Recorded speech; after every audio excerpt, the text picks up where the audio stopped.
What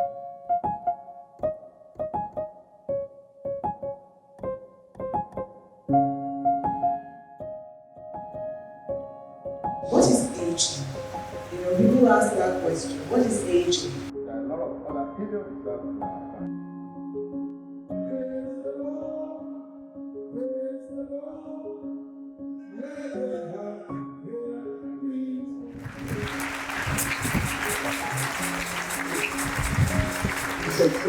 Her name is Dr. Toyin Ajala, and the topic is age and aging. Aging is a natural process. There's no way anybody escapes it. When we're born, we start to grow. And then when you get to a certain age, and that is around 30, you start to age. And at that time, the cells stop progressing. The cells in the body start to decline. And for most people, when people are young, they fall over, they constantly.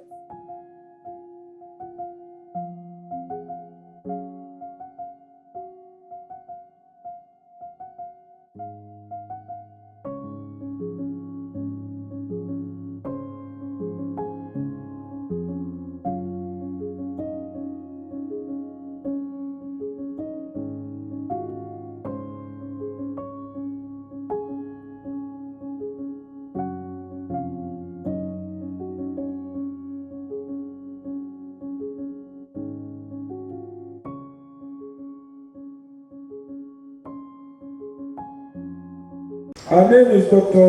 Toyin Ajala, and the topic is age and aging. Please put our hands together for this sister as she takes the photo.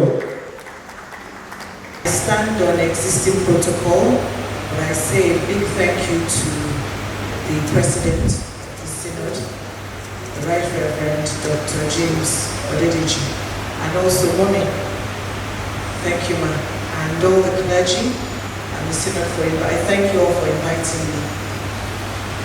So today I'm talking about age and aging. I think we have to start with aging. What is aging? People ask that question. What is aging? The next slide, please.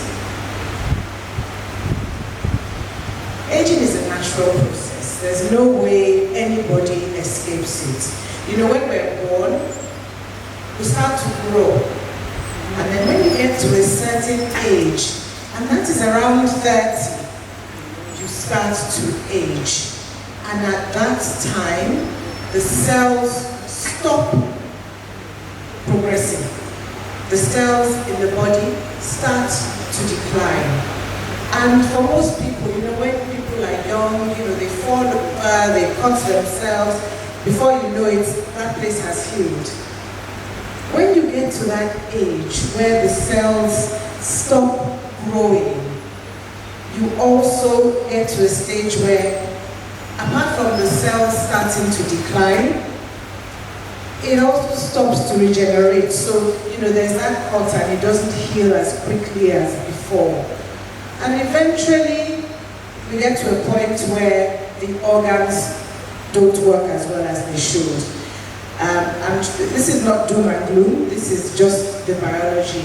This is just life. This is how God designed it. The things that influence aging, there are two things. The first is genetics, but that only makes up 30% of how we age. Your genetics, your genes, your DNA, how your mother aged, how your father aged. Only 30% of your own aging, the way you are going to be when you are old, is determined by that genetics. The rest of it, 70%, is environmental and lifestyle factors. So, what happens to people? So how, this aging, what exactly is it? We all know really, but the one thing I can say is that different people age in different ways. So you can have someone at the age of 80 who is up and about. We look at Prof. for instance, Prof. Akishete, who invited me, 80-something years old, I won't reveal her entire age. She is working independently. So some people age, like that. They're working independently, they can look after themselves, but at the same time, for some other people, they can't think. So some people, it's the physical body looks okay, but cognition, what we call cognition, or the brain, that declines. They have dementia. Some people, they just have psychological issues. And I wrote here, because it is very important, I also wrote financial changes, because I'm going to get to it, because one of the pillars of aging well is finances, or your financial health. So moving on quickly, the physical changes that we have as we age, people get more vulnerable to disease. So as people get older, the immune system, which protects us against getting diseases, that weakens and people get more diseases. The organs in the body, they don't function as well. So people develop things with their hearts, heart failure, the heart's not working as well. The brain, so for some people, is not working as well. Some people, kidneys, lungs. You have lots of medical health issues, including cancer. So cancer is commoner in people over the age of 60. By the time most people get to 70 years old, they have a condition in geriatric medicine we call polypharmacy, because they have gone to the kidney doctor, they're giving them medicine, gone to the cardiologist, they're giving them medicine. So they might have 10, 20 different medicines that they're taking. That's actually a medical condition. There are issues with continence, the bladder, mobility issues, falls, visual problems, hearing loss. And with all of these things, in Nigeria today, there is always the risk of medical mismanagement when people are older. Mental cognitive issues, like I said before, some people develop dementia, what we call cognitive impairment. Next slide, psychological issues. In old age, lots of people are lonely, lots of people have anxiety, some people are depressed. People suffer from what we call ageism. Everything that happens is because they're old. They say this is happening, it's because they're old. So there is ageism that affects elderly people psychologically, and there can be elder maltreatment. Financially, for many people, especially people in Nigeria today, by the time they get to old age, there is financial decline. And one of the things I see a lot of is that the majority of people that come to me, I've seen thousands of elderly people in Nigeria. Most of them, they have to depend on their children and sometimes their grandchildren to look after them. It's a concern for many people and can also affect them psychologically. I'm going to skip the next two slides. One of the slides I skipped just talks about how aging affects people. And long and short of it is that for many people, by the time they're in the older age group, above the age of 65, 70, most people by 80 are dependent on others. They are dependent on others for their day-to-day activities. Washing, dressing, mobility, etc. I'm going to some statistics now, because we keep on saying that Nigeria has a young population. Mr. Wale Akinyemi said it. At this point in time, we have about over 200 million Nigerians. And the statistics from 2021 showed us that approximately 50% of the population is below the age of 18. We are going to have a problem with aging in Nigeria very soon, because people are living longer. And one of the problems we have in Nigeria is, like I said, I came from the UK. So I'm a UK-trained certified geriatrician. I'm one of 9 geriatricians, fully trained geriatricians in Nigeria. There are lots of doctors around who say, they're geriatricians. They're not really.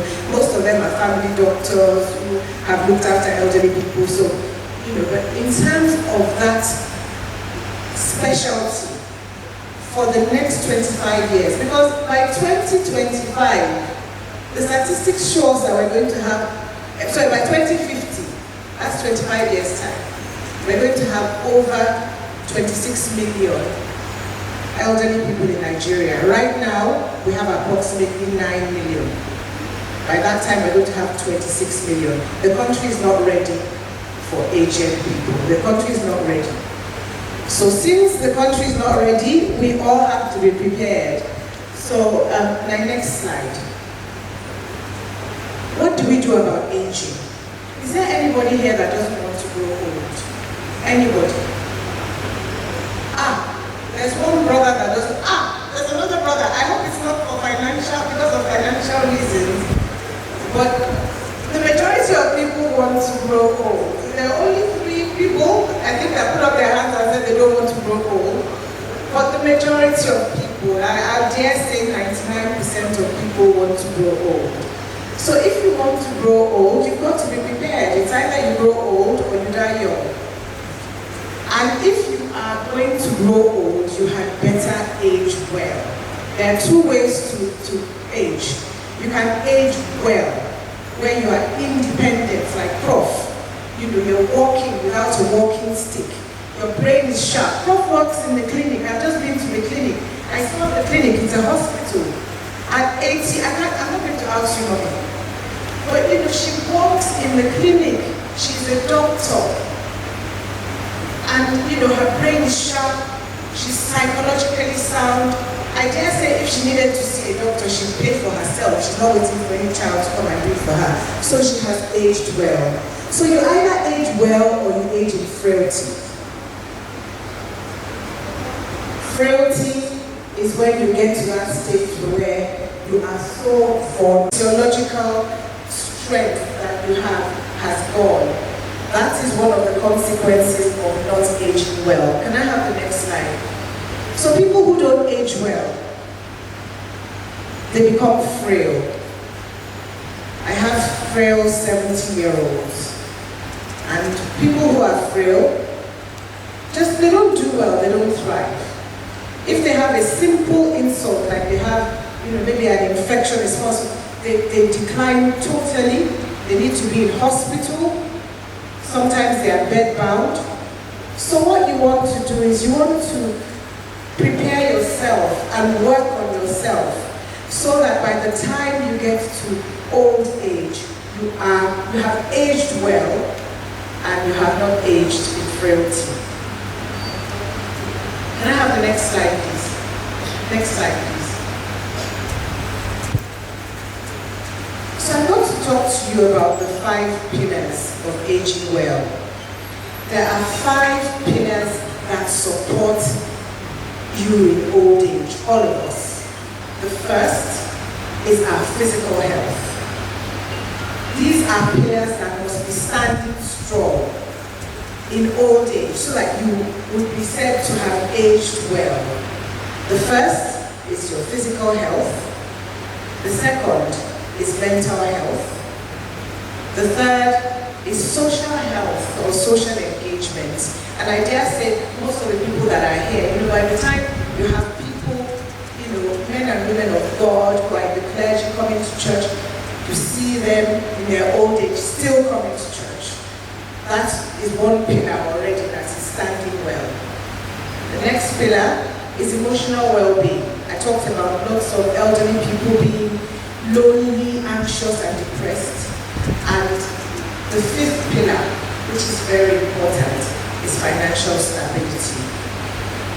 So to support physical health as you age, the things that we emphasize are things like nutrition, you know, good nutrition, exercise, physical activity, regular health checkups, adequate sleep, hydration as well. To support mental health as you grow older, you need to keep your brain engaged. Can I have the next slide, please?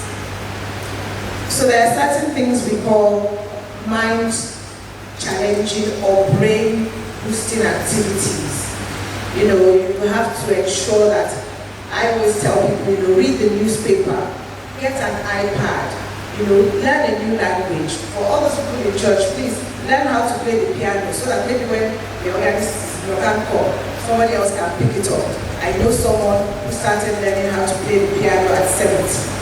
Learn how to play the piano, learn new things, challenge the brain. There's a saying, if you don't use it, you will lose it. And that is the same, that's what happens with the brain and with mental health. Social engagement, go out, social activities. Coming to church is actually a social activity. It's one of those things that keeps people well. Volunteering in church, being in clubs, in groups, being with family, being with friends. All of those things support that pillar of social health. So financial stability, we've already had a talk today by a financial expert. And even though it seems all very bleak, there's still things that everybody needs to do. But to keep that pillar, because that pillar has to be standing, for us to age well. Because it's those people with money, those people who can afford their health care, those people who can afford, to buy medicines, those people who can afford, to live, buy good food. They're the ones who in old age are actually doing well. For emotional well-being, for the church, I'd say sense of purpose is key. And in that wise, we're all, I believe, doing well here.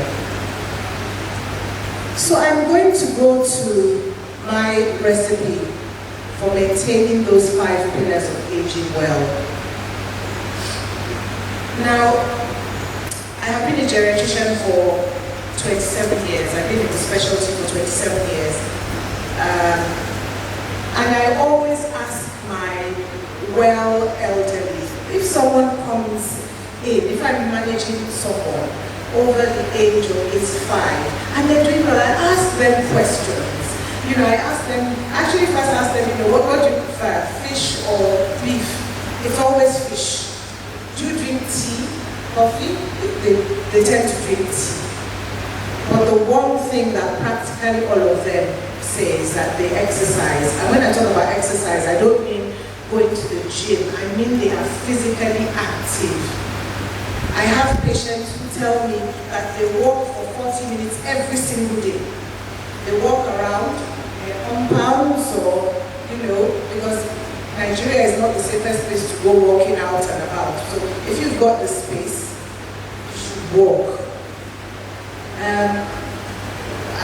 When I was coming back and forth, in those days, I remember that when I'm a traveler as well, so I go to other places as well. But one thing I found peculiar was that when we were coming to Nigeria, they would always say that there would be about 40 people who would ask for wheelchairs. Nigerians don't like walking.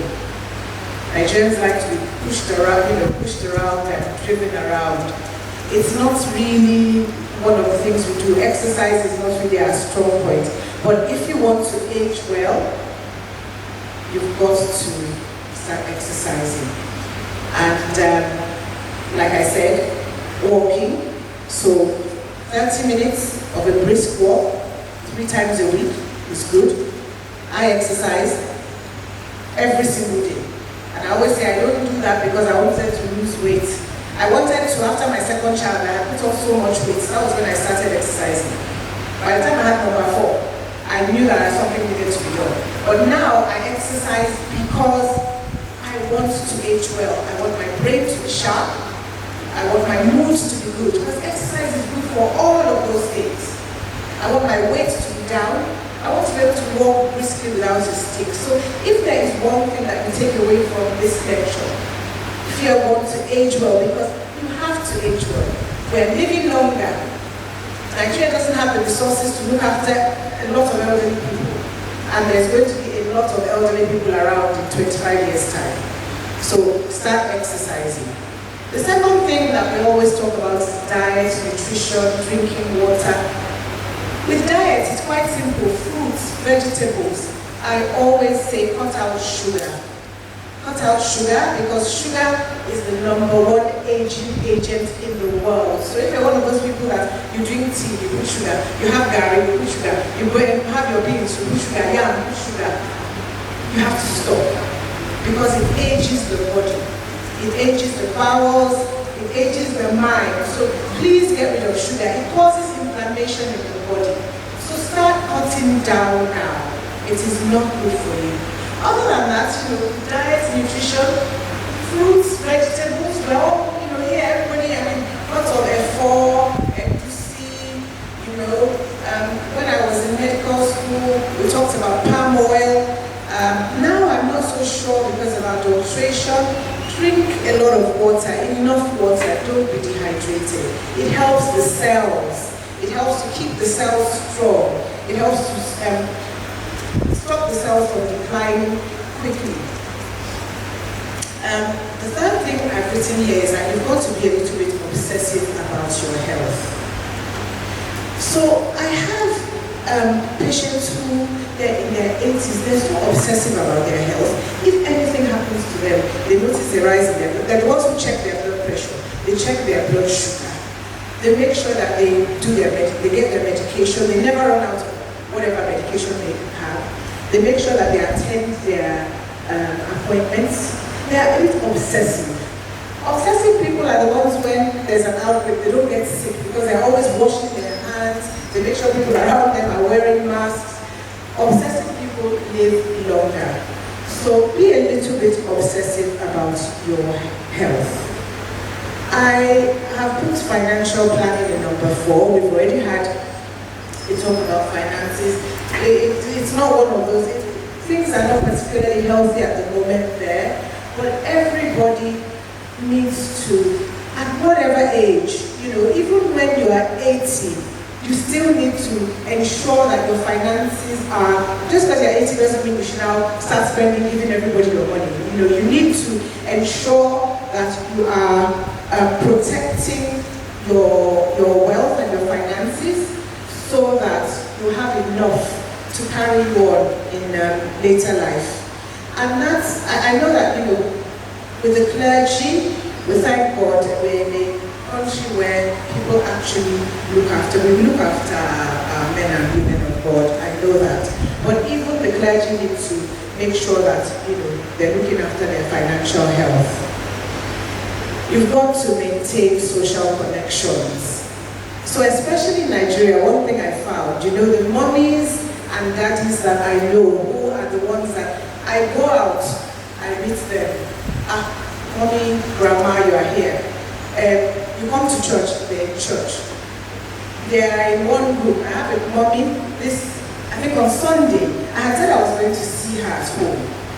When I called, she was still in church. They had some meeting. She's 88 years old, she's not 89.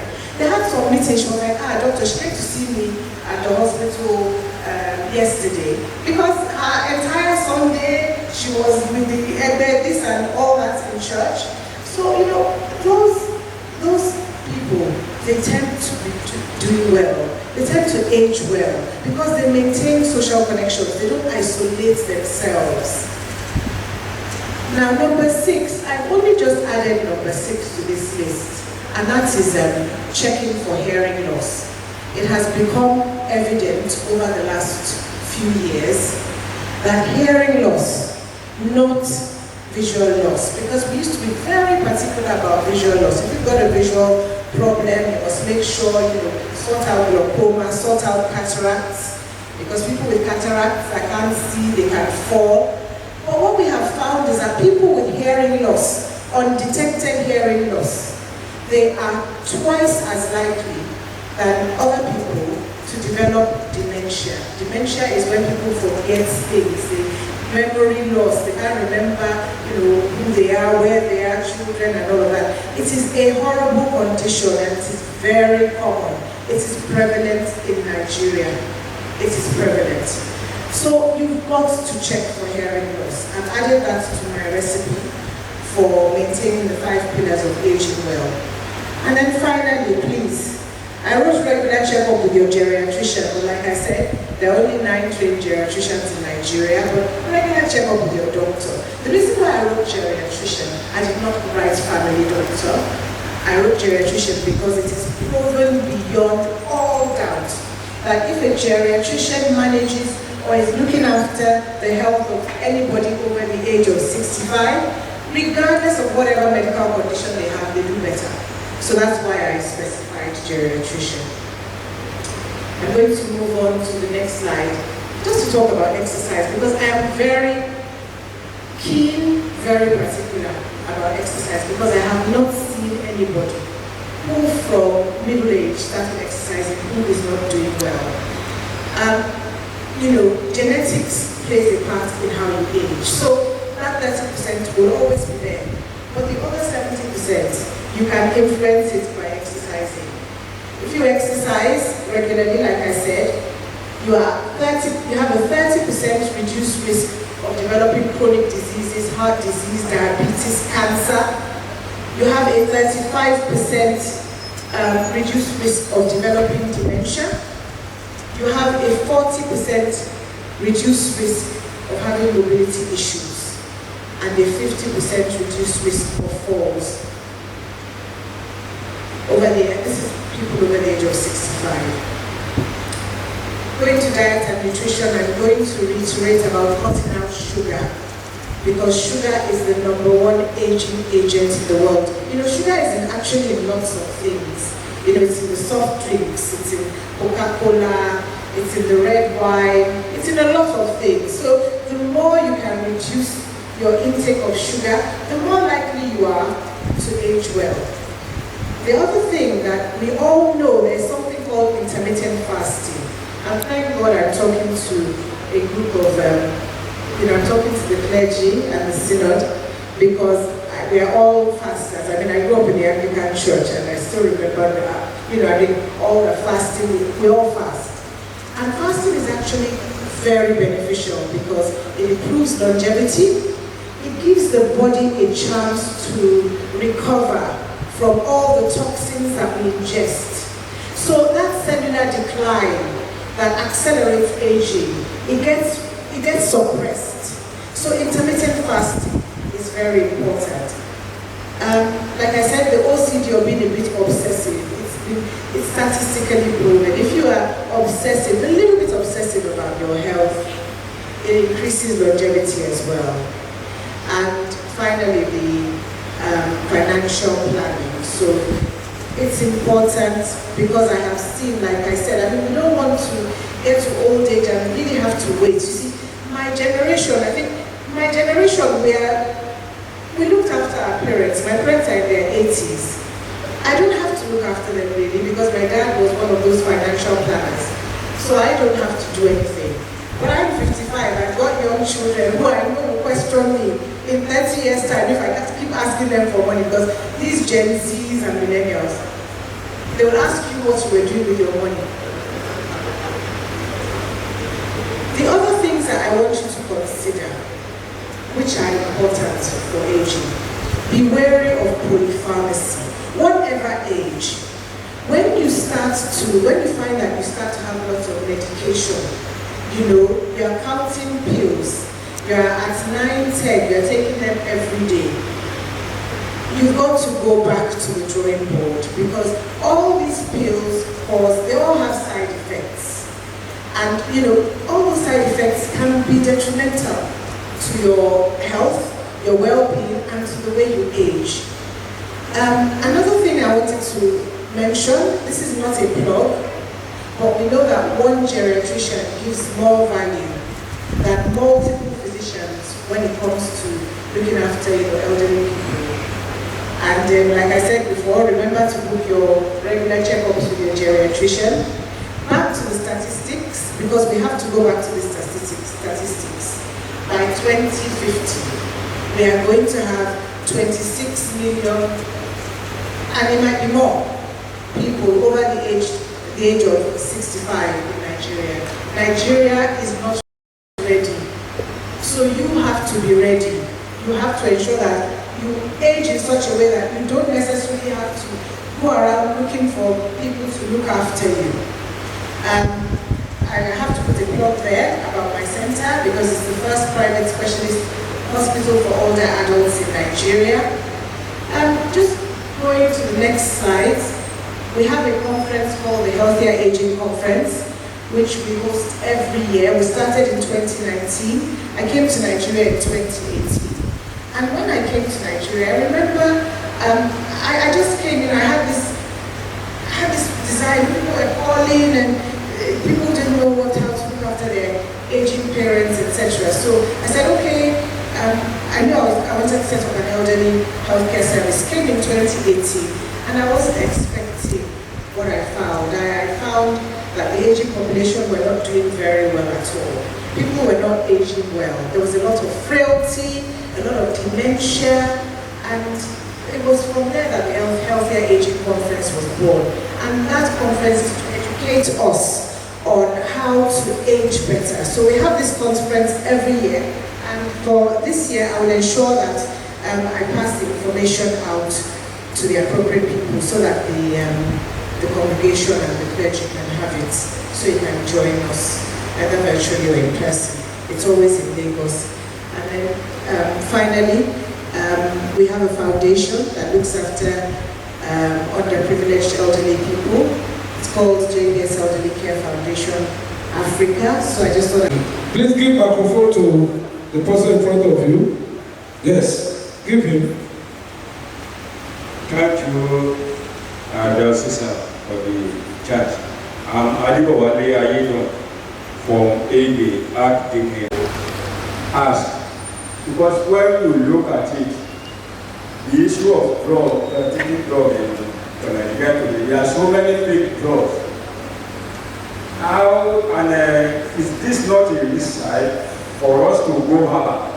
Because if you are not sure of the thing we buy in pharmacy,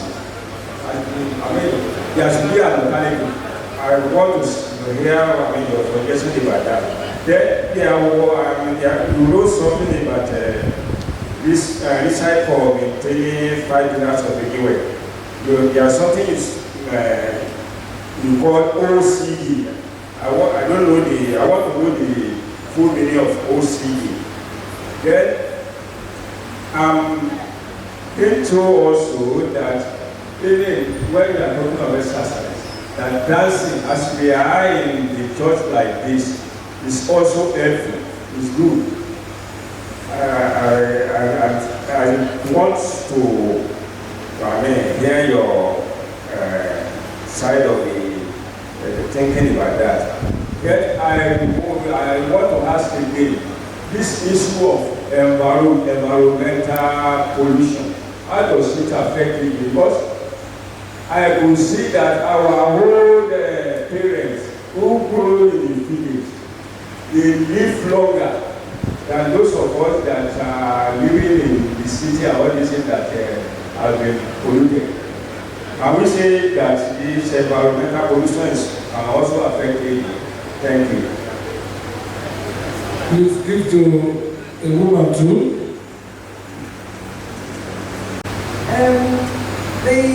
Talking about aging, one thing I want us to do, first and foremost, I would like to appreciate the presenter.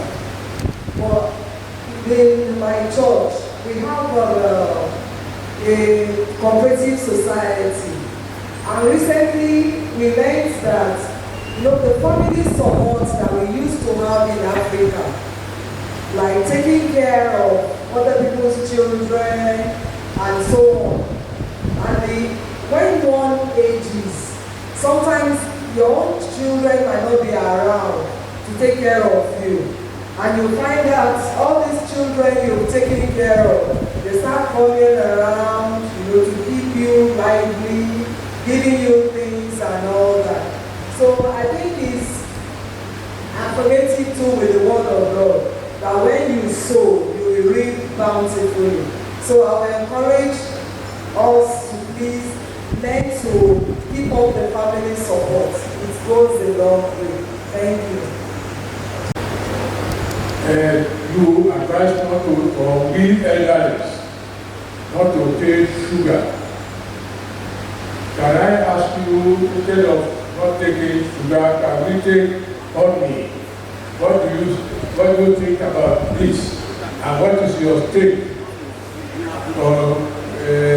Instead of the sugar, taking honey, natural honey. Thank you. Give to her.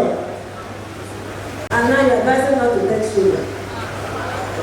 Yes, now, because I have low BP in my own case. They say that sugar boosts it, sort of. So in this case now, we have been advised here in this sector that we should not take sugar. What are we to do towards that? Thank you. And I was waiting to hear her say something about all these supplements. I want to ask, taking of supplement, is it good? Is it what one will be taking daily? I want to know. Thank you. Now, that's all right. Thank you. And my suggestion, well, it's unfortunate that we have that problem here in Nigeria. I'm a doctor, so doctors were scientists, so I don't deviate from the science. I believe in medication. I actually believe that it was God that gave us the knowledge, to have all these medicines. Because if you look at the history of medicines, you will see that practically every medicine, from aspirin to quinine to antibiotics, it all came from nature. So God gave us that knowledge. So I believe very strongly in medication. I think you just have to do your research as to where you get your drugs. Try not to deviate. I can't give any other suggestion apart from do your research. There are reputable pharmacies everywhere. So if you're on the island, I can tell you to go to MedPlus or Alpha Pharmacy or Pharma Solutions. I'm not sure where you go to. There's MedPlus and all those places everywhere. Medication is expensive. We can't get beyond that. Everything is expensive. But I wouldn't say go elsewhere because you can't get your medication. Try and get your medication. I'm a doctor, I'm a scientist, so can't get beyond that. In the 5 pillars, when I talked about being OCD, OCD actually stands for Obsessive Compulsive Disorder. Now, nobody really wants to have obsessive compulsive disorder because it's a psychiatric condition. But people with OCD tend to be obsessive. So what I'm saying, have a bit of obsessiveness about your health. So be that person that checks your blood pressure, that checks your blood sugar, that watches what you eat. If you feel, or there's some people who, they have a lump on their breast or on their foot or something. They don't go to see anybody. They don't think it's important. But those people who take all these things as important, they actually do well. They age better. They live longer. So that is what I mean by obsessive and OCD. OCD stands for Obsessive Compulsive Disorder. Exercise and dancing. I don't think there's any better exercise actually than dancing. The sort of dancing we do Thanksgiving. If you do that every day and you dance like that for almost 2 hours, you'll be fine. Because dancing is physical activity and it is and also dancing is also very good for the brain. If you go, so in places like the UK, the Western world, they go and they learn new dance steps, they go for dance classes, because the brain uses, that's part of the brain boosting activities we're talking about. So you can also, whilst you're dancing, you can try and learn all those new dance steps that the young ones are doing as well. That will help as well. But definitely dancing is excellent physical activity.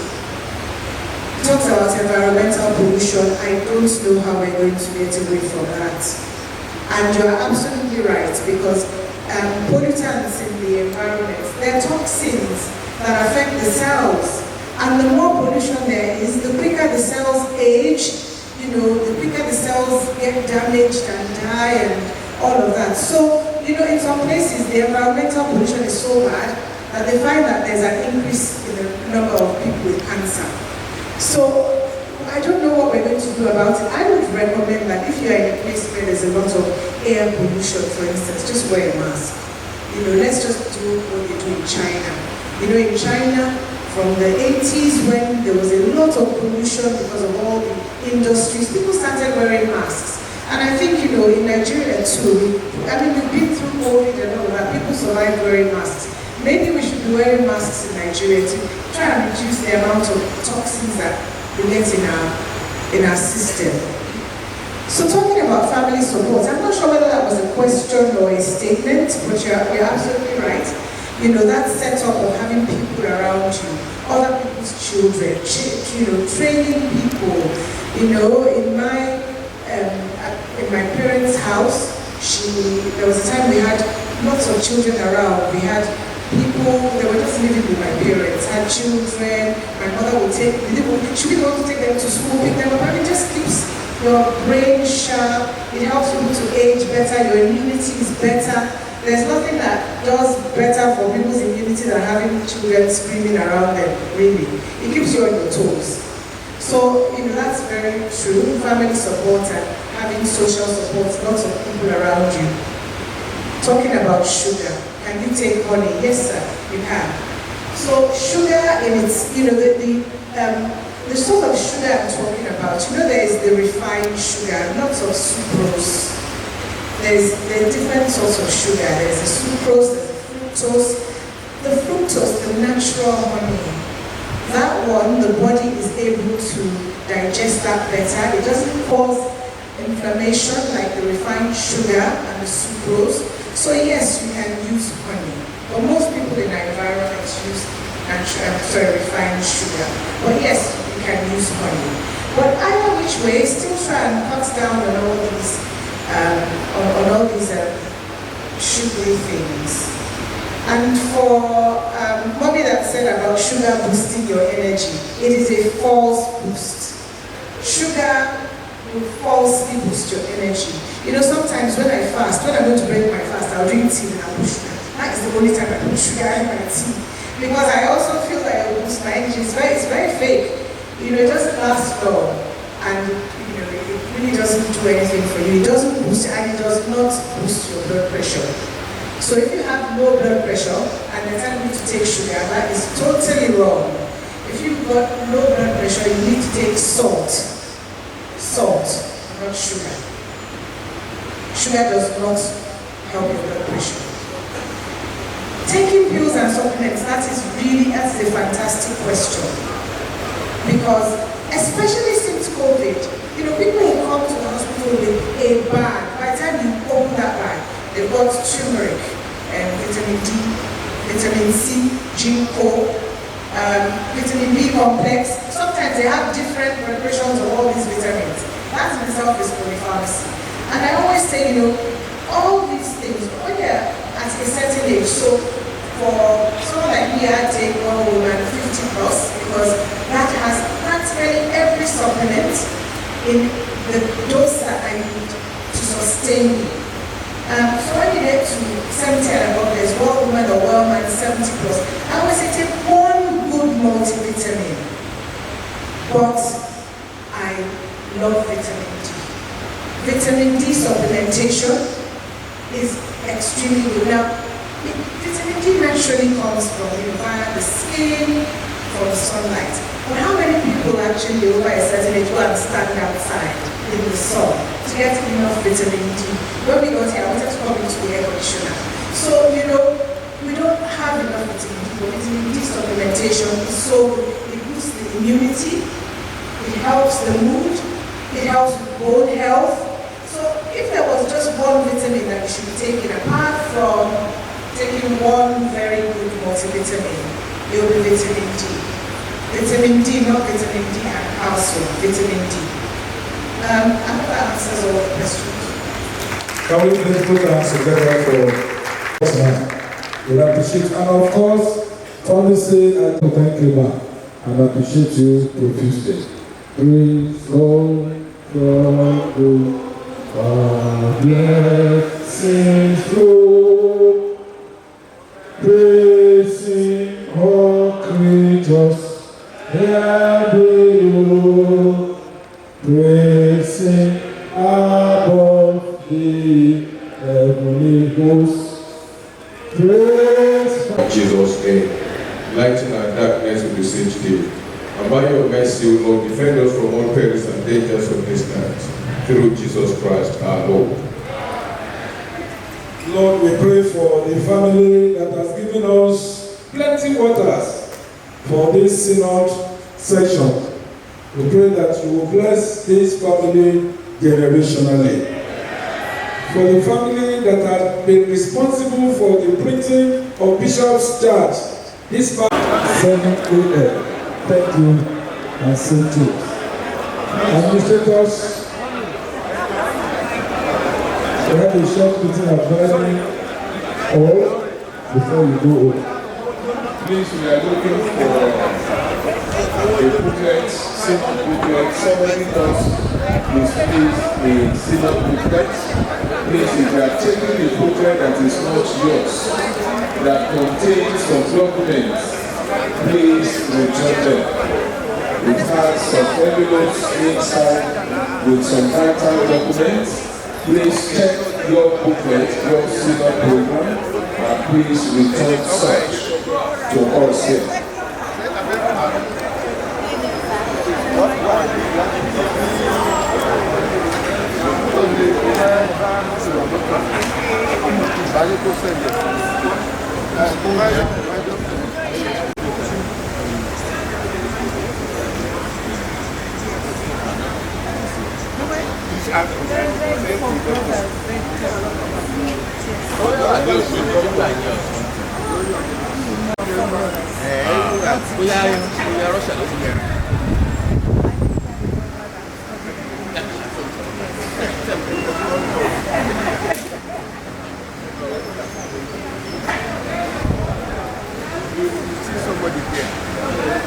God bless you. One day I shake on back.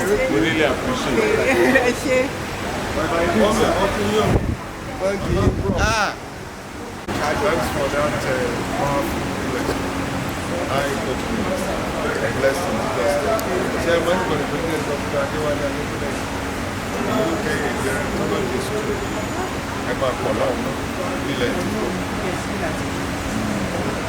Please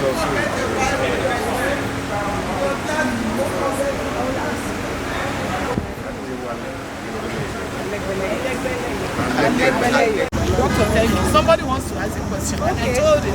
I said you should ask